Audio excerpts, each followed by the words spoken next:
एकट्याला लागायचं युती तुटली आणि 2 वाजता बाहेर सांगितलं आपले सगळी तयारी आणि युती झाली म्हणून ते आपल्या विश्वास आणि उद्धवजी ठाकरे यांचा पक्ष आणि त्यांचा जो काही उद्धव ठाकरे यांचा उभाटा पक्ष आणि वंचित हा सगळ्या प्रकारे त्यांच्या बातम्या त्या शिवाय बातम्या काही धोका द्यावा जेथल्या कुटुंबातल्या बातम्या काही धोका द्यावा शिवाय द्यायला लोकांनी त्यांना म्हणजे हा जेथल्या राष्ट्रवादी काँग्रेस व्यक्ती लढते उभाटा आणि वंचित व्यक्ती लढते दोघांचे वाद सुरू झाले काँग्रेस आणि राष्ट्रवादी काँग्रेस शरद पवारचा गट एकत्र लढतोय एक उमेदवार उभाटाचा अपक्ष उभा राहिला 10 उमेदवार उभे मागच्या वेळेला 2च होते उभारणी झाली नाही आणि एक गटबंध झाल्यामुळे काँग्रेसचे 9 वार्डात मुस्लिम नगरसेवक होते 9 2 दलित वार्डात नगरसेवक होते 11 1 मारवाडी 12 आणि आपले 10 या वेळेला 10 उमेदवार उभे आहेत आणि भारतीय जनता पक्षाचा विजय 1000% होणार आहे फक्त तुम्ही 5-5 मतं द्यायचे नगरपालिका आणायची जिल्हा परिषद पंचायत समिती आणायची राहिला प्रश्न आता भैयाने सांगितलं की त्याच्या विधानसभेत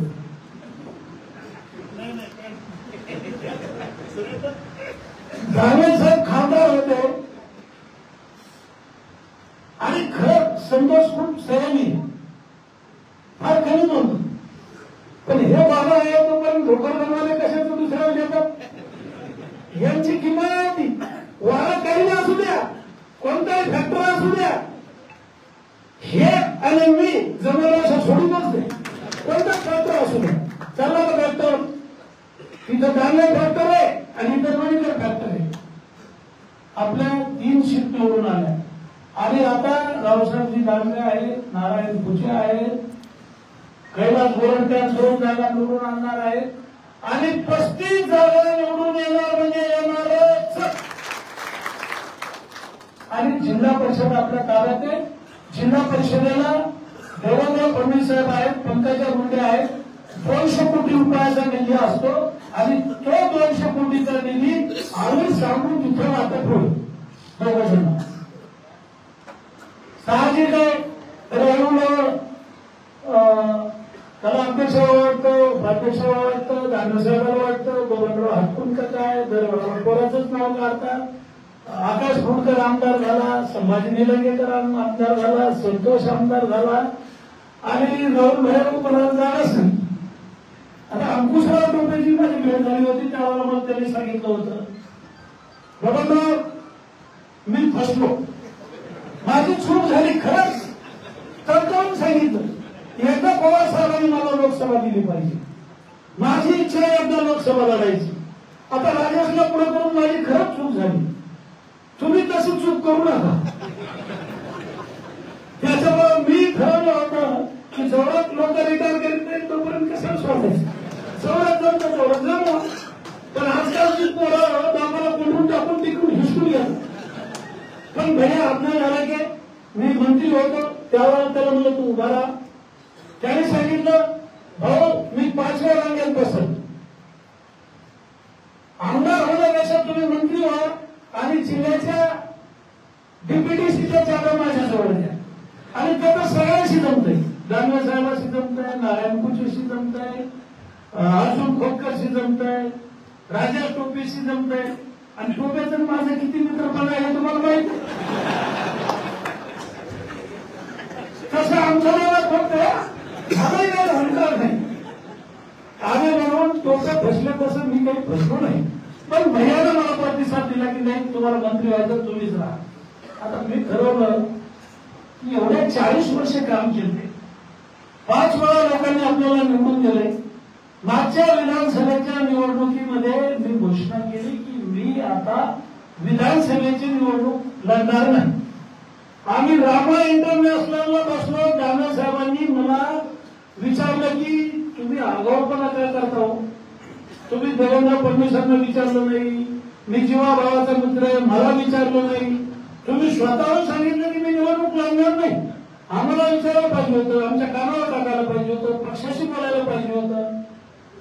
हा, ही चूक आहे की मी पक्षाशी बोललो नाही, पण मी घोषणा केली. पण दादासाहेब मी रिटायर झालो नाही. तुम्ही जर माझ्या बरोबर असताना आपल्या दोघांची ताकद एक झाली ना, मोदीजी पासून तुम्ही देवेंद्र फडणवीस आहे, मी तर मोदीजी जवळ नाही, तो परभणी आमचा खुला आहे. आता तुम्ही रिटायर होतच नाही, त्याच्यामुळं आपण दोघेही पक्षात जाऊ शकतो आणि आपली जी काही जिल्ह्याची हानी झाली, जिल्ह्याचं नुकसान झालं, आम्ही दोघं राज्याच्या राजकारणात होतो, मराठवाड्याच्या राजकारणात होतो, आम्हाला बोलल्याशिवाय मराठवाड्यातले निर्णय होत नव्हते. पण आता आमच्या दोघांची ताकद एक झाली आहे प्रदेशामध्ये. निश्चितपणे आम्ही जिथं शब्द टाकू तिथं काही अडचण नाही. मी विधानसभा लढणार नाही त्याच्यावर आजही ठाम आहे. रावसाहेब दानवेंनी सांगितलं आणि मी सांगितलं तर राहुलला एमएलसी वर घेऊ शकतात, नाही तर माझी 4 वर्ष झाला मला एमएलसी वर घेऊ शकतात. पण मला जायचं नाही, मला लढायची तर लोकसभेत लढायची आणि त्याच्याशिवाय लढायचं नाही. धन्यवाद.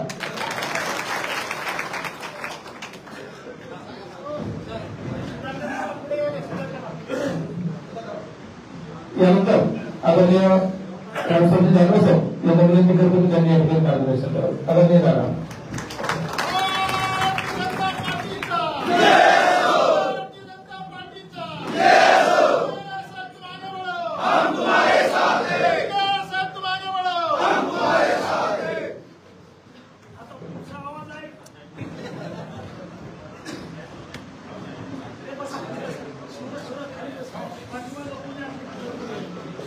पुढे जाऊ का, थोडं मागे घ्या,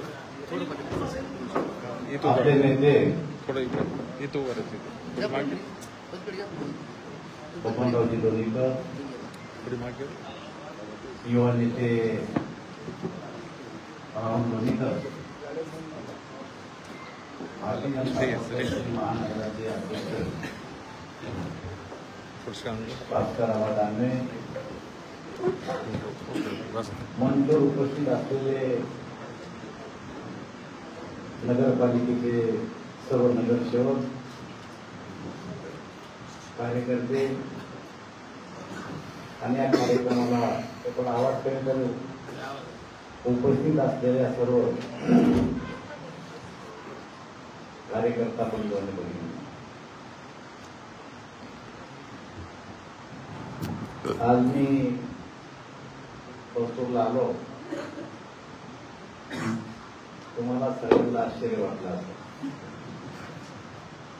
माहित नाही, काही नाही, पुढे चर्चा नाही, पुढे वर्तमानपत्रात बातमी नाही. हा दौरा कसा काय ठरला, आता कसा ठरला याचा खुलासा बबनरावनी त्यांच्या शब्दात त्याला मी करण्याची काही गरज नाही. मुख्यमंत्री महोदय संभाजीनगरला आले आणि ते येण्याच्या अगोदर मी आपल्या नवीन कार्यालयाची पाहणी केली. बाहेर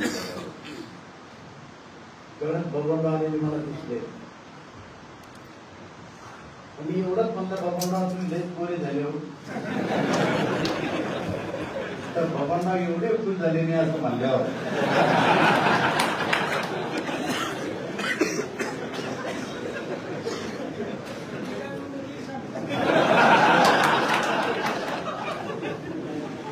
माझ्याजवळ येऊन राहिले ना, आम्ही हातात आणतो. याच्यापेक्षा आमच्या जवळ येण्याची कुठलीही चर्चा झाली नाही.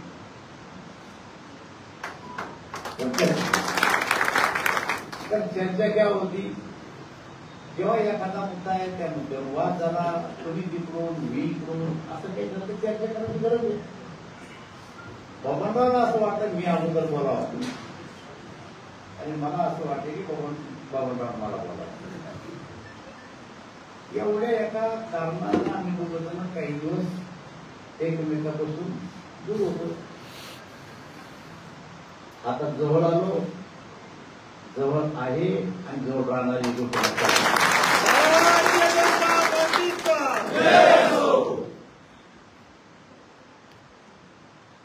कारण त्यांना माहिती मी काय कष्ट घेतले, मलाही माहिती काय मी कष्ट घेतलं. आणि आमच्या दोघांच्या कष्टातून ही जालना जिल्ह्यामध्ये पार्टी उभी राहिली. मी एवढ्या काही अनेक कारण गोष्टी सांगू शकतो तुम्हाला की आम्ही कसे कसे दिवस काढले. जेव्हा भारतीय जनता पार्टी शिवसेनेची युती होती त्या टायमात आम्ही अशी घोषणा दिली की भारतीय जनता पार्टी शिवसेनेचा, आम्हाला असं वाढलं जायचं, माझं म्हणायचं नाही, घोषणा अशी नाही म्हणणार, शिवसेना भारतीय जनता पार्टीचा नावाबद्दल घेऊन विचार कार्यकर्ते तुम्ही तरी सहन केला आणि आमची वाट थांबली नाही. आम्ही चालू केलं. प्रसंग अनेक आहेत. मला आठवतं की जेव्हा आमदार झालो नव्वदला तेव्हा जिल्ह्यात एकटा आमदार होतो. 95 मला तर बघूनराव आले 120 तास नव्वदला पडली, 95 बघूनराव आले एकटा. तर आम्हाला जर का थोडा यायला उशीर झाला तर अशी खुर्ची पुढच्या टेबलवर आम्हाला भेटत नव्हती. पण सहन केलं तर आम्ही आत्ममतात होतो. सगळ्या गोष्टी सहन केला. मान पान माझं बसणं पुढं बसणं शेवटच्या चहा पिणं आमच्या घरात सगळ्यांकडून सगळं सहन केला. सात तर आम्हाला पुढं जायचं होतं. आणि म्हणता म्हणता म्हणता दिवस गेले, निवडून आले, मी आलो, जिल्हाभर फिरलो. काही जिल्हे असे होते, काही तालुके असे होते की त्या तालुक्यात काहीच नव्हतं.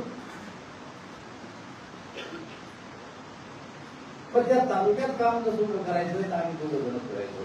दिलीप तर आमच्या सोबतीला होते.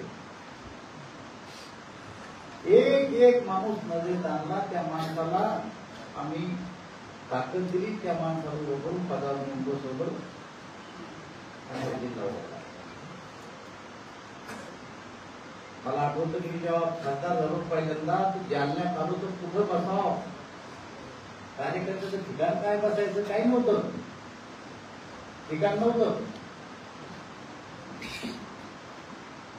कार्यकर्त्याला माहित नव्हतं की आपला नेता येतं, पण कोणी येत नव्हतं जालन्यात. आला तर सारा नव्हता, आमच्या माग कोणी आमदार खासदार नव्हता, हे इकडं मी तिकडं. हळूहळू हळूहळू प्रश्न वाढत गेलं, पार्टी वाढत गेली आणि आता एकाचे 3 आमदार झाले. आता एकाचे 3 झाले. आमची आता दुसरी पिढी राजकारणात आली.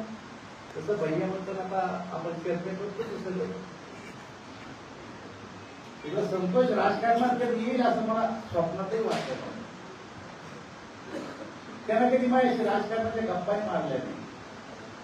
आता तो 4.5 वर्षाला असताना घराच्या बाहेर होता शिक्षणासाठी. तिकडे असं बसलो, माझं चर्चा केली, तरी म्हणतो आता पुढं काय करतो काही नाही. प्रसंग येतात, प्रसंगातून माणूस एखाद्या प्रसंगातून माणूस पुढे जातो. अटल बिहारी वाजपेयी आले तर जालन्याला थांबवा कुठं हा प्रश्न होता आमच्या पुढं. कारण आमचे घर पण असेच नव्हते. निवडणुकीचा काळ असल्यामुळे गेस्ट हाऊस भेटत नव्हतं. जालन्यात मोठी हॉटेल नव्हती. सुरेश बाबूकडे गेलो आम्ही आणि सुरेश बाबूला म्हटलं वाजपेयी मुक्काम नाही जालन्यात, तुमच्या घरी सांगू जाता का? त्या माणसाला खुशी झाली. ते हॉटेलची माझ्या घरी येते. ही जालना शहराची स्थिती होती. एकदा प्रमोद महाजनचा मला फोन आला की मी येतोय रावसाहेब, एक मिटिंग करू. आता माणूस येणार म्हटलं जेवणाची सोय करावं लागेल ना. आमचं तर घरणार काय करायचं, सायकल फिरायचो आम्ही. या प्रमोद महाजनला जेव कुठं घालायचं. तात्या महाजन होते पण रोज रोज त्यांच्या रिझन आम्हाला चांगलं वाटत नव्हतं. कोण याला त्यांच्याच घरी पण व्यवस्थित बोलण्यात होते ते भाजपचे नगरांचे सोय होते. त्यांची एक आदत होती. नेहरू रोडला 2-4 किलो जिलाबी 2-4 किलो भजी आणून 5-6 वाजता होत होते. आणि कोणी चालला का ये रे काय गेली काय 5 दिवशी आलं पाहिजे त्यांनी नेमकं जे कुठे टाकलं त्या काय हॉटेल अंबर हॉटेल मला वाटतं की अंबर हॉटेलमध्ये व्यवस्था तर चांगलं होती पण आपण कसं म्हणता की तुम्ही करा व्यवस्था मी नेहरू रोडला सायकल इकडून गेलो तिकडून आलो ते काही माझ्याकडे पाहिजे ना आता पाहिजे मग पाहिजे 4 चक्रा मारल्या मग हे रावसा माझ्या गेलो माझ्या एक नळदेकीमध्ये नळदेकी लागून पाटणला डॉक्टर आले और साधन पाटन डॉक्टर ने उनके पास जा क्या काम है मतलब प्रभु क्या है खाना खाने के लिए उन्होंने बुलाया क्या पागल है आपने आए तो आप खुली बोले आप मैंने बोले अपने होटल में खाएंगे पर बोले जिलेबी खट्टी खट्टी खलीमान साहब मैं पात्र बात नहीं कर मैं पात्र को बोल के तो भी आता मैं क्यों नहीं आएंगे साहब कुछ कारण से अत्यंत बोलूनच नव्हतं काय बोलायचं गेलो सायकल थोडा थांबलो तिकडं आणि पळत आलो त्यावर आपल्या गाड्याची आपण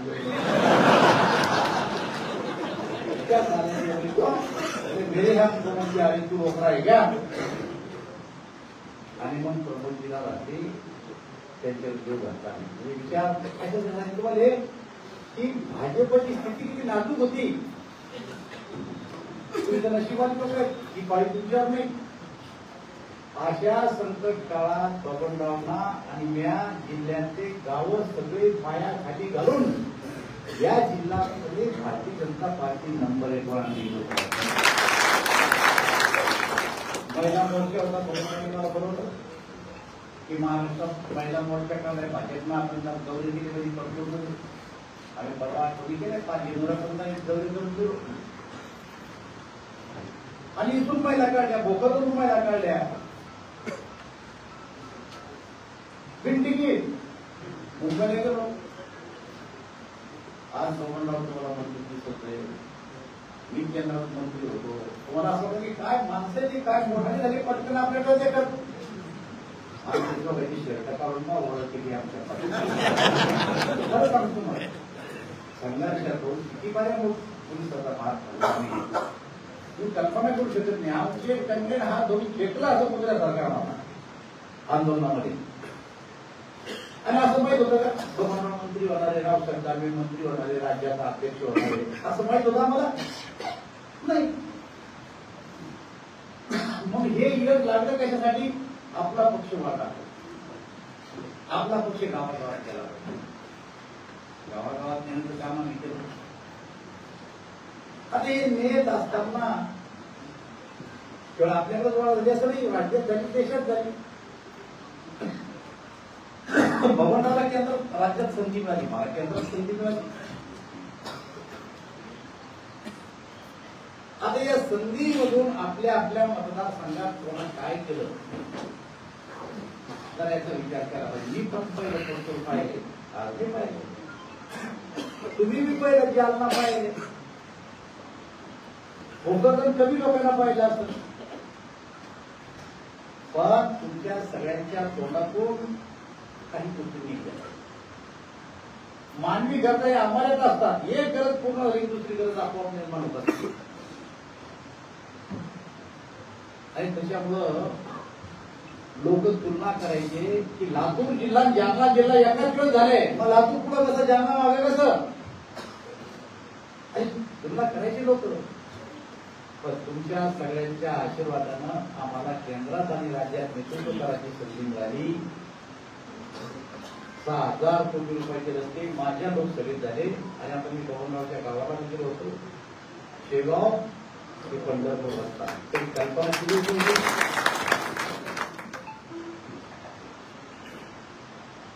त्याच्यामुळं बबनराव म्हणले की बारामती अरे बारामती तालुका नाही पाहिला मला गंमत वाटत बारामती शहर चांगलं आहे मी मान्य करतो फलटणला रस्ते कसे आज आपल्या या जिल्ह्यामध्ये बारामतीपेक्षा सगळ्यात चांगले रस्ते मोठमोठे प्रकल्प झाले तुमच्याजवळ रस्ते झाले पाणी झाले वीज आता तुम्ही वीज भेटू राहिली 90% सबसिडी तुम्हाला सोलर पण भेटू राहिला सोलर. आता मी केंद्रामध्ये फक्त रेल्वे मंत्री होतो, तुम्हाला माहिती रेल्वे कोयला आणि खदान मंत्री. ही जी वीज आहे ना 80% वीज कोळशापासून तयार होते. आम्हाला मोदीजीने एकदा सगळ्यांना बसवून सांगितलं की तुमच्या डिपार्टमेंटमध्ये काय चाललं जरा सांगा. आणि आढावा घेतला तर लक्षात असं आलं की जमिनीचे कोळसा या कोळशापासून 80% वीज 20% वीज ही फक्त सोलारपासून पाण्यापासून होईल. जर 80% वीज जर या कोळशावर अवलंबून आहे तर जमिनीतून झाले कोळसा कधी कधी संपणार. पुढचे 30 वर्षे पुढे एवढा कोळसा आपल्या देशात. मग काय करायचं तर मोदीजींनी या देशातल्या विजेचा प्रश्न सोडवण्यासाठी आम्हाला सांगितलं बाहेर देशात कोळसा पहा. आम्ही बाहेर देशात ऑस्ट्रेलिया महिन्यावर थांबलो. आपल्यापेक्षा 5 पट महाग कोळसा आणि त्याच्यामुळं ते परिणाम येऊन मोदीने काय प्लॅन केला आपल्या जिल्ह्याला 12.5 लाख कोटी 12,500 कोटी रुपये दिले. आणि तुमचे जेवढे 33 केवीचे सबस्टेशन आहे आज तुम्हाला 20 रुपये माहिती आहे. वीज येथे नागपूरवरून कोराडी होऊन वीज येथे पारसून तुम्हाला आपल्या सगळ्याला विजेची गळती होत असते. गळती लाईन लॉस म्हणते त्याला. आता तुम्ही माझा दिसत तरी गळत वीज गळत असते. जसं कसं तसे एखादी विहीर आहे त्या विहिरीत मोटर बसली आणि ते पाणी थोड्यात टाकणार आहे तो पहिल्या 10 वाक्यात ते पाणी भरा भरा भरा भरा जातं. शेवटच्या वाक्यात पुरून जातं. हे खरं कुठं आहे तसं हे विजेचं आहे. एवढ्या लावून तुम्हाला वीज येते तर इथपर्यंत येऊ तर तुमच्या मोठा बोंबून बोंबून करत्या हे खरंय ना. त्याच्यामुळं या देशातल्या सरकारनं मोदीजींना निर्णय केला की आता शेतकऱ्याला जर वीज 12 घंटे द्यायचे असेल तर गायरानं जिथं गायरान नसेल तिथं शेतकऱ्याची जमीन 50,000 रुपये वर्षाना भाड्यानं घ्यायची. 33 केवी सबस्टेशनच्या जवळ सोलर बसवायचे. त्या सोलर मध्ये वीज निर्माण करून तुमच्या 33 मध्ये सोडायचे. तुमच्या तालुक्यात काही गावं झाले असतील आणि त्याच्या पलीकडे मागेल त्याला सोलर पंप द्यायला सुरुवात.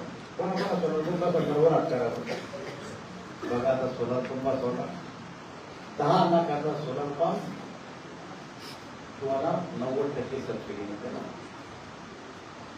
90% सबसिडी. मी शेती करतो आता शेती करतो. मी पहिली विकत होतो. मला आठवतं मी शेती करायला लागलो तेव्हा मला टेक्समो मोटर आणायची होती. टेक्समो आता टेक्समो आहे की नाव माहित नाही पण टेक्समो मोटर त्याची किंमत होती 10,000 माझ्या होते 3,000. 1,000 उष्ण्याने पाहुण्याकडून मोटर आणली. मोटर बसवली कापूस लावला कापसाचे पैसे आले. सगळ्यात पहिले काम केलं पाहुण्याकडून आणि 1,000 रुपये देऊन टाकले. आता तुम्हाला जी 90% सबसिडी भेटली ती परत द्यायचं काम आहे का नाही. ही सरकारची मदत आहे. शेतीमध्ये सरकार जोपर्यंत गुंतवणूक करत नाही तुम्ही किती कापड करा शेती परवडते पहा. आणि मग या देशाच्या प्रधानमंत्र्यांनी या राज्याच्या मुख्यमंत्र्यांनी या राज्यातल्या शेतकऱ्यांसाठी सरकारची गुंतवणूक शेतीमध्ये सुरू करावी लागेल. आणि आमच्यासारखी माणसं जेव्हा सरकारमध्ये होतो मी केंद्रात होतो गोमंतराव राज्यात होते तर या गोष्टीला आम्ही बळ दिले. मोदीजी काय करायचे आज विषयाच्या काळात करून घ्यायचे. राज्यवाही महाराष्ट्रातले खासदार या एकत्र बसले काय नाही अजेंडा काहीच नाही. पुढं कागद नाही पुढं पेन नाही. क्या चर्चा भाई महाराष्ट्र किसानांची हालत काय आहे. आणि मग पहिल्यांदा कोणी बोलतच नव्हतं. कोण बोलत नाही पुढं जे बोललो ते बरोबर आहे काय सांगावं. युपीचा बिहारचे लोक थांबत नाही. बोलायला सुरुवात झाली तर निघतात. तुम्हाला सांगतो एवढं बारीक बारीक लक्ष ठेवून त्यांनी एवढं शेतकरी या 14 नंतरचा शेतकरी आताच्या शेतकऱ्यात विचार करा की आपल्या एवढ्या निधी आहे शेतीसाठी सामान्य माणसाची एवढं त्याचा फायदा आपल्याला झाला. त्याच्यामुळे आपण पूर्ण दुसरे शेती करतो ना त्याच्यापेक्षा आपण कितीतरी करतो. मी रेल्वे मंत्री होतो. 3,000 कोटी रुपये दिले त्यांनी. मनमाड पासून संभाजी मनमाड पासून परभणी पर्यंत दुहेरीकरण करा. मी बबनरावने आंदोलन केले जालन्याला, झालं नाही आमच्या जना, पण 3,000 कोटी रुपये दिलेत. कारण याच्यावर जर हैदराबादून जर रेल्वे निघली तर संभाजीनगर पण तिकडली हिकडली संपूर्ण तिकडे येतच नव्हती. कारण काय तर फटका येतच होता, फक्त स्टेशनला 2-2, 3-3 पट्टे वेळा. आता 3,000 कोटी रुपये दिले आणि आता डबलीकरण चाललंय. आपलं इलेक्ट्रिफिकेशन केलं 850 कोटी रुपये टाकून, जालन्याचं प्रचार केलं 200 कोटी, रेल्वे फेरीकडे 200 कोटी रुपये, 350 एकरमध्ये ड्रायपोर्ट आणलाय, ICT कॉलेज आणलंय. हे कशासाठी समजत आजच्या पण विषय नाहीये, पण आपण सुद्धा इतर जिल्ह्यांच्या बरोबर ना आता परिस्थितीला आपला पुढे गेला ही गोष्ट लक्षात येतो. आपल्याच काळात जिल्हा पुढे गेलाय. त्याच्यामुळे बोलताना आता जे धरण झालं विचार करा. होती आपल्याकडे, आज मी आलो तिथून जास्त जाणार मी कारखाना चालवतो. दुसरं पाता पाता नजर करून ती दुसरी अशी झाले आता वर गेलोय ना, मग आपण तुलना करायला किंवा इथं आता तुलना आता लोकांनी आपल्या बरोबर केली म्हणजे ठरवलं. त्याच्यामुळे ही मधल्या काळात 14 पासून आतापर्यंत हा वर्णाकरण देण्यासारखा काळ. आता राहिला प्रश्न, एवढ्या चांगल्या काळात तुम्ही सगळे कार्यकर्ते भारतीय जनता पार्टीचे तुमच्या मनामध्ये संत होती, या जिल्ह्यामध्ये भारतीय जनता पार्टीची ताकद 2 ठिकाणी ही गोष्ट 100% एका बाजूला बबनराव आणि एका बाजूला मी 1000 बारा बबनरावचे सांगते या महाराष्ट्रात सगळ्यात कमी झाल्यात जिल्हा जर कोणता समजतो तो फक्त जालना जिल्हा कमी झाला.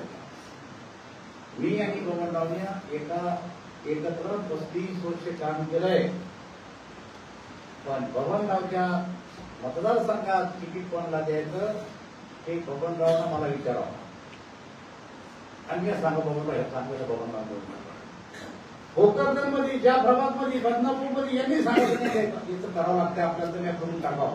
आम्ही एकमेकाचा शब्द कधी मोडला नाही, लक्षात घ्या. आणि आमचं सरकार नसताना, आपलं सरकार नसताना 25 वर्ष जिल्हा परिषद ताब्यात ठेवल्या. आजचा काळ तुम्हाला माहिती, सगळे पक्ष एकांना आपलं बाजून राहायचं काढणार. पण आता एक गोष्ट लक्षात घ्या, बबनराव झाली 7 वर्षांनी 7 वर्ष सोडलेच आहे ना, आणि काही 2 वर्ष वाढवलं.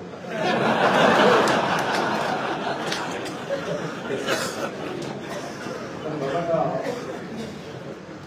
आता आपण राजकारणात एन्जॉय केलं पाहिजे. किती केले देवानं आपल्याला, किती दिलंय. बबनराव गावचे सरपंच होते, मी गावचा सरपंच होतो. मी तर 26 निवडणुका लढलो आणि माझ्या कुटुंबात 12 निवडणुका झाल्या विधानसभेच्या, लोकसभेच्या. मंत्री बबनराव होतील असं वाटतं तुम्हाला? मला चांगला होतो, मला लक्षात दिलं तर मी जेव्हा इथं आलो ना, बबनराव सभापती झाले होते. बबनराव सभापती झाले होते तर बबनरावच्या सभापतीच्या पाठवून मी शरद बोललो ना, तर जेवायचा मला एवढ्या पट्ट्यानं त्या घरात, त्या पट्ट्या टाकून जेवला त्या घरात फर्निचर नव्हतं बबनरावच्या बंगल्यामध्ये. कारण खेड्याचे पोरं आणि बंगल्याची उपयोग हे एक आश्चर्य होतं आमच्यासाठी. आमच्या नंतर आम्ही बंगल्यात बसवलं आणि नव्हतं बसवलं आम्ही. जिल्हा परिषदेची निवडणूक झाली, आमच्या गावचा एक लहानपणी कटिंग करणारा कटिंग करायचं पाहिजे तसं आपल्या घराला चालू आहे, हातपाळण करायचा आमच्या गावचा. आणि जिल्हा परिषद सरकारने लोकविषयीला त्याला आम्ही आता हे लोक व्हिडिओ करा म्हणून काय तर त्याला आत्म्या वाहत वगैरे दादा आपलं काय खरंय काय त्याला आत्माला तू व्हा आणि आत्माला मला निवडून जिल्हा परिषदला. आता जिल्हा परिषद जागा सुट्टी ओबीसीला. आता माझा एक क्लासमेट आपल्या 8व्या 85 आठवडे किंवा ओबीसी हा ओबीसी. बाबांना मी गोष्ट कोणाला करायचं, बाबांना तुम्ही ठरवा. आम्ही बसलो, त्याच्या अगोदर आम्ही घरून आलो तर सगळे जिल्हा परिषदेचे मेंबर भोकरला माझ्या घरी जमा झाले. आता आल्याच्या नंतर मी त्याच्या गळ्यात फक्त रुमाल टाकला हात मारांच्या, बाकीचे मेंबर वाटत झालंय. जालन्यात आलो मी बरोबर बोललो जिल्हा परिषद अध्यक्ष कोण करायचं मी सांगितलं बरोबरला एक ओबीसी मधला बरं चांगला माझ्या गावचा आहे लहानपणी सेवा केले त्याला अध्यक्ष जिल्हा परिषद आणि लहानपणीला किती ना मी उभे अशी बातमी अजून किती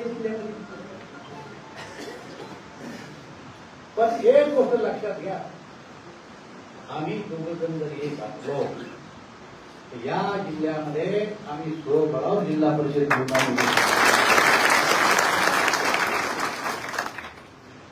जिल्हा परिषदेचा अध्यक्ष कोण बबनराव साहेबलं की आम्ही दोघं करू एवढा विचार जर असला तर मग हे होतं का ते होते आम्हाला काही देणं नाही काही देणं नाही पण या जिल्ह्यामध्ये आम्ही दोघं आलो एकत्र याची काही लोकांना दुःख होईल नाही असं नाही दुःख होईल पण आमचं दोघांचं येणं गरजेचं होतं ही गोष्ट घरी घरी मी परपूरला तुम्हाला सगळ्या कार्यकर्त्यांना सांगतो बाबा 70 वर्षाचा तर मी 70 वर्ष मला असं वाटतं की राजकारणात आमचं काय आता कार्यकर्त्या समाजाला मला सरळ केलंय मी राजकारणात आता कार्यकर्त्याला मोठं करायचंय आता बाबांना घोषणा करून टाकली की मी विधानसभा लढणार नाही बाबांना तुमच्या हातात काहीच नाही याला महत्वाचा एक गोष्ट खरी आहे राहुलच्या आधी यावर ते माझा अनुभव सांगतो या निवडणुकीमध्ये बाबांना राज्याचं निवडणुकीचं प्रमुख व्हा असं बावनकुळे साहेब बैठकीत पोट आम्ही बैठक की आप लोक बावनकुळे साहेब आता मी आत्ताच पडलो निवडणुकीत माझ्याकडून लागेल तेवढं काम घ्या खेळायला आपण मला काही प्रमुख करू नका अरे असं कसं मी नाही म्हणल्यावर त्यांनी देवदत्तीला सांगितलं देवदत्ती काय झालं काही झालं नाही आपलं चूक राहिलं त्यांच्या लक्षात त्यांच्या प्रकारे दिसत नाही आतमध्ये आमचे भूपेंद्र यादव बसले होते भूपेंद्र यादव मला बोलून होते क्या हो भाई क्यों ना बोल रहे तो अभी तो मैं हमारा अरे बोले भाई ऊपर का आदेश है ऊपर का आदेश है तो मैं बनता हूँ हमने लादा मोठे बांधून वरचा आदेश होत आपलं निवडणुका प्रमुख आणि राज्यात सगळ्या प्रचार सभा घ्यायचं ठरलं आम्ही पहिली सभा घेतली आम्ही नागपूरला दुसरी घेतली संभाजीनगरला तिसरी घेतली नाशिकला चौथी घेतली ठाण्याला पाचवी घेतली मुंबईला आणि पश्चिम महाराष्ट्राची 6वी घेतली कोल्हापूरला आम्ही पहिल्या सभेकडून नागपूरच्या आणि अशा मोठ्या माणसाची सभा जेव्हा असती तेव्हा एक ग्रीन रूम बसून बनवलेलं असतं की लोक बसून सुंदर त्या रूम मध्ये बसायचं आम्ही लवकर बावनकुळे साहेब फडणवीस साहेबांच्या तिथे राजा आम्ही आल्याला मला म्हणले रावसाहेब 500 चुनाव लढ रहे आधी तो हा अरे चुनाव लढो बरे आता माझ्या पोटात जातो वेगळं होतं ऐकून चुकून दिला आम्ही ते सगळे नेते होते आमचे तिथून आम्ही संभाजीनगरला गेलो ती सगळी बोलले पण नाशिकला गेलो अरे क्या हुआ मुझे कल आपको बोला था ना नासिक संभाजीनगर में मुक्काम तो नासिक क्या हुआ सब चुनाव लड़ने का क्या हुआ तो सर नहीं बोला मैंने कल आप देखो क्या करना है तो किधर बोलते रहेगी कोल्हापुर के बैठक आदमी बोले अरे राव साहब तुम बेटे की बहुत चिंता करते हो बेटे की चिंता मैं करूंगा तुम चुनाव लड़ो राव साहब मेरी चिंता करो ना बेटे की भी चिंता करो माझ्या पुढे प्रश्न काय होता की मी निवडणूक लढू आणि संतोषचं काय करू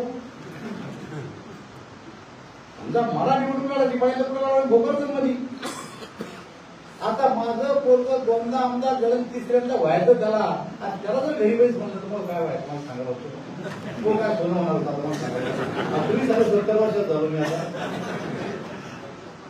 पण मी डोक्यात आणलं मला एक दिवस बावनकुळे केलं काय झालं तुम्ही काय नाही म्हणून साहेब आम्ही काय म्हणून निवडणूक लढा नाही साहेब जयंत पाटलाला पोरग पुढं आणायचं, पण खेळ जमून राहिला, पोरग पुढं आणता येईना. अजित दादाला पोरग पुढं आणायचं, पोरग पुढं येईना. दिलीप वळसे पाटलाला पोरगी पुढं आणायची, पोरगी पुढे येईना.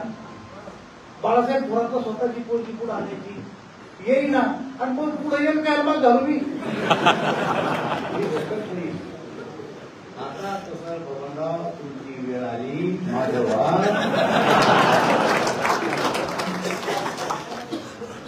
व्याज पाहिलं, बबनरावने राजकारण पाहिलं, सगळ्यांनी स्वीकारलं. आता पुढे तर आता राहिलं मग तुमचं काय, बबनरावचं काय. बबनराव काय सांगितलं नाही, त्याच्या अगोदर सांगितलं काय, मला पण सिदर किती विधानसभा झाल्या तुमच्या? 8 विधानसभा लढले बबनराव. एक निवडणूक म्हणजे एक बाळांतर, पण टाकानी पडला बबनराव. बरोबर ना.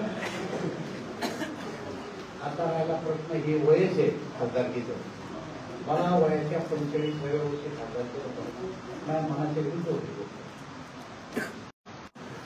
तर खासदार व्हायचं उभं राहिलं. तसा बबनराव परभणी ओपन आहे,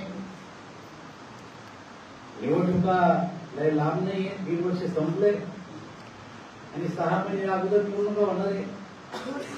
म्हणजे राहिली गेली 3 वर्ष. मी तुम्हाला खात्रीनं सांगतो, तुमचा शब्द देतो की बबनरावच्या पाठीमागं मी 100% काही संबंधित त्यांच्या बाजूने नाही राहायचं. जे नसतील ते बी आमचे सगळे एकत्र करू आम्ही. आणि सांगू आता बबनरावना घोषणा केली, पण मला भीती एक वाटते बबनरावला. खरी म्हणून मी निवडणुकीला टाकण्याची घोषणा केली, तुझं पार्टीला राज्यपाल केलं जायला. राज्यपाल झालं असं ध्यान भाव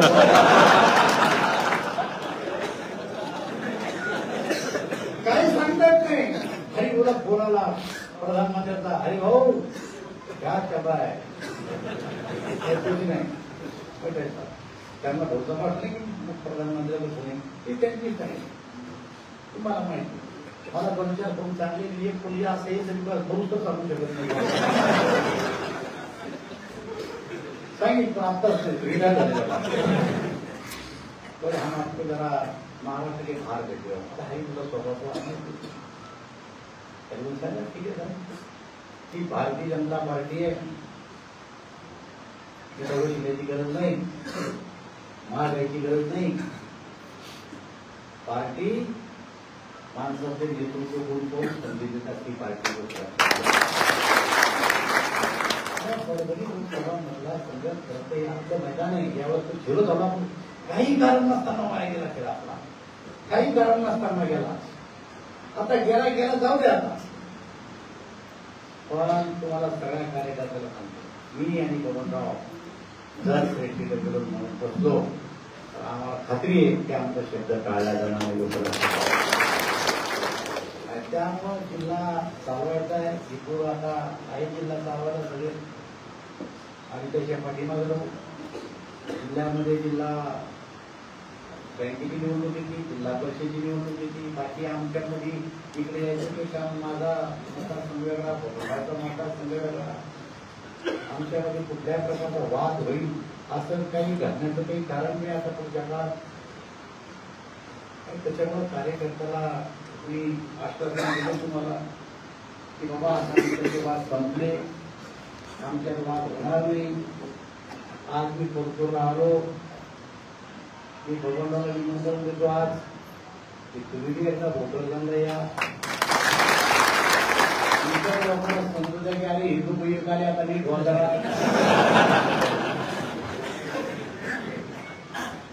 हा मेसेज केला पाहिजे ना.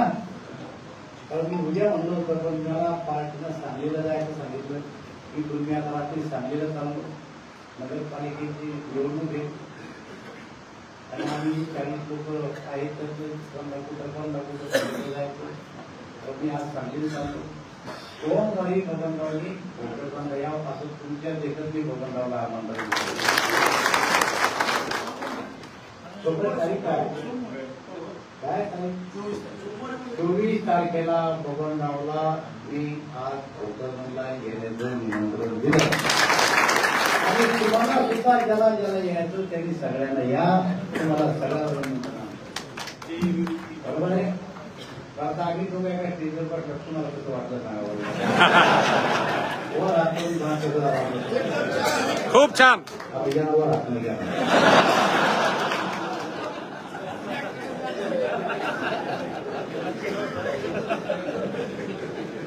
काय झालं काय कारण देऊ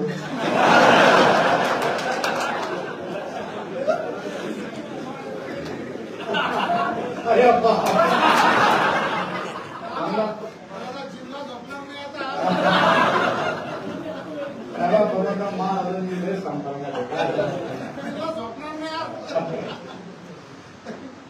त्याच्यामुळे मलाही आनंद वाटला. मी पण मला खुश आहे की जे काय आमच्या इकडं तिकडं बोलणं जवळ बसत नव्हतो तर आम्ही दोघांना कोणालाही तुम्ही घातलं नाही ना काम आम्ही घ्यायला कधी कधी काय आपण 2 दिवसाचे भांडणं विकत दुसरा पण ते दराला आमच्यामध्ये असा कोणी नव्हता.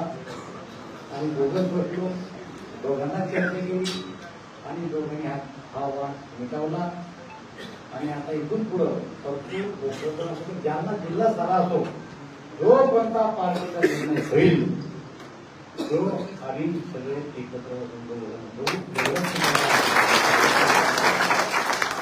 सुद्धा एवढ्या उत्साहानं या ठिकाणी फेसबुकवर आले त्याबद्दल तुमच्या चेहऱ्यावर आनंद वाटला मला. त्याबद्दल तुमचे सगळ्यांचे मी आभार मानतो आणि माझ्या सांगतो. ठीक.